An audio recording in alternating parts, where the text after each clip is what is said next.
Welcome to another video. Thanks for joining me in this one. In this video, I'll be touching on the AOPA Foundation Flight Training Scholarship Programs that is currently open. Now, the reason why I'm bringing this to you is because on my channel, I get a lot of people asking for ways to get their training funded. And one of the ways that I know is through scholarship programs. So if you are a high school student or you're in flight training, as long as you haven't gotten your private pilot check ride done, then this scholarship is for you. Also, this also applies to high school teachers that are working on their initial flight training rating, so like a private pilot program. This is also available to you guys. So the plan is that they're going to fund about 80 applicants up to $10,000 for the high school students. And then for the teachers, or high school teachers to be specific, they will fund up to 20 applicants or 20 scholarships up to $10,000 as well. So I have my notes in front of me. So if you see me looking down, it's because I'm trying to reference my notes to be as accurate, to make sure that I'm giving you the correct information that I've been able to gather during the webinar that I was able to attend. I took down the notes and I'm just giving you the video, the information now. The scholarship is open. Like I said, it's going to close in February 2024. Actually, to be specific, it's going to close on the 10th of February 2024. However, on the FAQ document, which I will link in the description box below or on the comment section below, that FAQ actually says February 9th, February 9th, 2024. It doesn't really matter. The point here is just make sure you get your application completed before the closing date, whether it's 9th, whether it's 10th. They mentioned it several times on the webinar that is 10th. So let me go with that. But to be on the safe side, make sure your application is done before the 8th of February 2024. There are 16 scholarships that are going to be available, and each scholarship itself would have multiple awards. The important thing here is that the awards will range from $2,500 to $14,000. Now, some applications will be $10,000, some will be $2,500, some will be maybe $14,000. But the point here is you can expect for some of those scholarship programs, some of them can be as high as $14,000 if you get awarded. The other thing to mention is this scholarship program for the private, for the high school students in private pilot program or trying to become a pilot, or again, this doesn't matter if you have experience or not, you'll be required to take the FAA knowledge test. So even if you have zero experience and you're thinking of becoming a pilot and you think this opportunity is for you, then you should go ahead and take the FAA knowledge test because it will be required for the application. Now, the next thing is not all of the applications will require that you have the FAA knowledge test, but majority of them will require that. The other thing is some of these scholarships that, like I said, about 16 of them, some of them will have different requirements that you need to have. But in general, majority of them will require that you take the FAA knowledge test. You will have an online application portal, which I will also link below because it is open. So they're accepting applications right now. So you can start the application, but you don't have to complete it right away. As long as you complete it before the 9th or the 10th. Like I said, there's a discrepancy in that because on the webinar they said 10th and on the FAQ it says 9th. So make sure you kind of complete it before the 9th. That's just in my opinion, to be on the safe side. All right. One application is what is required for all this to be eligible for these 16 scholarships. Okay, so all you need to do is to fill out one application. You don't have to fill out multiple applications. You just need one application for it. The application page, I will link it below like I mentioned. There will be 4 essay questions that you need to answer. Keep in mind, in order to log into the application page, you cannot use your AOPA login. So if you're an AOPA member, which is required to be awarded the scholarship, or at least to even be eligible, you will need to create another login information for this website. Even though it has AOPA on it, I actually have it on my page right now. It's not the same login information. You have to create a new user information and login information to be able to gain access to the application portal. And it would have two, the application side and another reference side, which I'll be touching on shortly. So in the application process, you have 4 essay questions that you would have to write. You would need your high school transcript, verification of employment for like teachers, and you need 2 references. Moving on, the high school transcript will be required. So you would need to at least have a minimum of 2.7 GPA to qualify, okay? And everyone must upload 2 references. For the 4 essay questions, it's going to be between 300 to 500 words.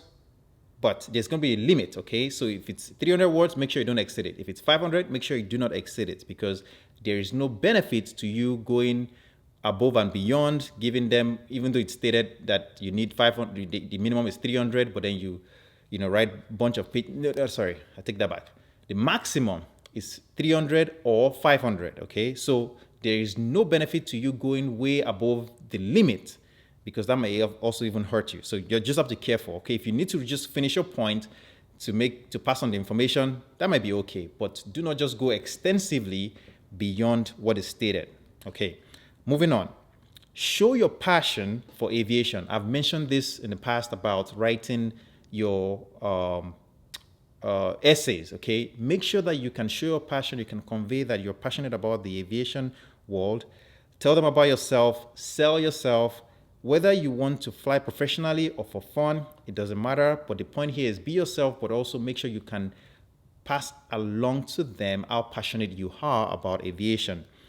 Make sure you emphasize your extracurricular activities, your volunteering activities, and be open to tell them about all that you have done, okay? Because there'll be some questions and you will be able to pass on to them why you think you should be awarded the scholarship, or what to do for you, how to benefit you, how to help you realize your dream of becoming a professional pilot, if that's your goal, or just someone that wants to have a rating to fly for fun.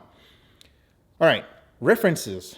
Your references, you will need 2 of them, okay? They will provide you with letters of recommendation. I've touched on this in my previous videos, where in order to get a good reference letter, make sure the person you are asking to write you this letter is someone that can say good things about you, that can tell this person that will be reviewing your application that you are someone that is passionate about aviation, you are someone that is responsible, you are someone that has leadership skills, you are someone that has good communication skills, you are someone that is passionate about the future of aviation, and you care about the next generation as well. These are all tips that I'm just laying out to you. Make sure you just choose someone that can say those things about you, okay? Someone that can say that you make good decisions. So a good example will be someone that you can recommend, that you can choose to write your recommendation letter, would be like a teacher, or your CFI, or your guidance counselor, or your professor, someone that can say great things, okay, about you. So that means the person must know you on a personal level, not just someone that you met yesterday. So keep that in mind, okay? So you need 2 letters of recommendation. So like I said, 2 references. Now, the way this recommendation process works is that once you put in their email, which is very important, which I'm going to explain a little bit more on that, okay?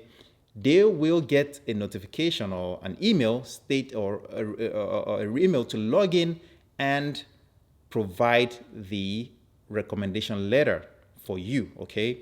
So make sure that the email you provide is the correct email, because if you put the wrong email, the person will not receive the notification, and that means you may not get your letter of recommendation submitted on time. Letter of recommendation submitted on time. The other thing is this. These letters of recommendation is not something that you can write and then print and mail. It's not something that you can email. It has to be done through the portal. So keep that in mind and make sure that the email that you use is exactly the email that the person, the person that is writing the letter of recommendation will also use, because at the end of it all, they must match. If they do not match, that means your letter of recommendation will be lost. The way the system works is that if the emails match and the person submits it, then you will get, say, 1 of 2 letters of recommendation submitted. Once the second person that you are using submits the second letter of recommendation, then you have 2 of 2 letters of recommendation submitted. If for any reason you only have 1 of 2, your application will be considered incomplete. If for any reason you have none, your application will be considered incomplete. So you have to have 2. And once the deadline passes, you can't go back and try to submit it, unfortunately. So make sure that the emails match correctly. Moving on. It is okay to have completed some training, like I already mentioned at the beginning, as long as you have not completed your check ride. So you can apply if you're in training right now. As long as you haven't done your check ride, you can still get the money. okay? At least some of it anyway. For teachers, it is to assist teachers in achieving their primary pilot certificate. I already mentioned that. Recommendations will not be accepted via emails. It has to be electronically submitted via the portal. I already mentioned that. Tips for your references. I think I already covered that as well. Make sure they know you. You can use a CFI, a colleague, a guidance counselor, someone that knows you well and that can share how passionate you are about the aviation world. Double check your application before you submit it. Make sure you check for errors. Make sure you complete it. A very important portion is a lot of people will have to do their written test, their FAA knowledge, FAA written test. So let's assume that you have no experience at all and you're trying to become a pilot and you want to get started with these scholarship programs. Then you would have to go take that FAA written test somewhere along the line. You don't have to take it before you start, but before you submit, before the deadline of this application window, you have to submit your proof of written test via the portal. So with that said, you can start the application now, book your written test, and go get it done, and then make sure you come back to update your application. Otherwise, if you don't complete it or you don't update that information into your portal or into your application and the deadline passes, then you cannot go back, and that is it. You will be automatically disqualified. Like I said, for the essay questions, take your time. You don't have to do it all at once. You can always pause, save it, and come back to it later. If you win or if you are awarded the scholarship, funds will be provided to you directly through a card.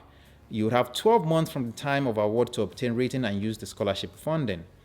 Another thing that was mentioned is if, let's say you're almost done with private and you only used $5,000 of that fund that is provided, and assuming you get up to $10,000, right? And you have $10,000 available, so you have $5,000 left, then the $5,000 can still go towards your instrument rating. On the flip side, if you have completed your private pilot certificate, then or you have a private pilot license already, then you cannot even apply for this because it's strictly for people without experience or people that are in training that it goes towards. Like I already mentioned the closing date. There's a discrepancy. One on the FAQ says 9th, unless they update it. But at the time of this recording, it says 9th, and on the webinar, it says it closes on the 10th of February 2024. They provided some tips on how you can do your private pilot course. If you want to watch the webinar yourself, you can go ahead and watch it. It's about an hour, 25 minutes long. And, they give you some tips on how to prepare for it. This prepping softwares to use like ASA Prepware, Glam Online Test Prep. And there was some Q&A, all right? Some questions were asked. And I think I just want to touch on a few of them. The first one is, how many applications were received in the previous year? They said they received about 4,500 to about 5,000 applications. So they're expecting something similar. So the point here is they're only going to award about 80 applicants for the private, for the high school students, and high school teachers, about 20. So the point here is it's going to be a very competitive application process. So make sure you do your due diligence. I already mentioned you don't need experience in aviation to get in, so it doesn't matter. But most important thing is during those essays or while writing your essays, make sure you can show your passion for aviation. A recommendation that they give is use Word document or like word processing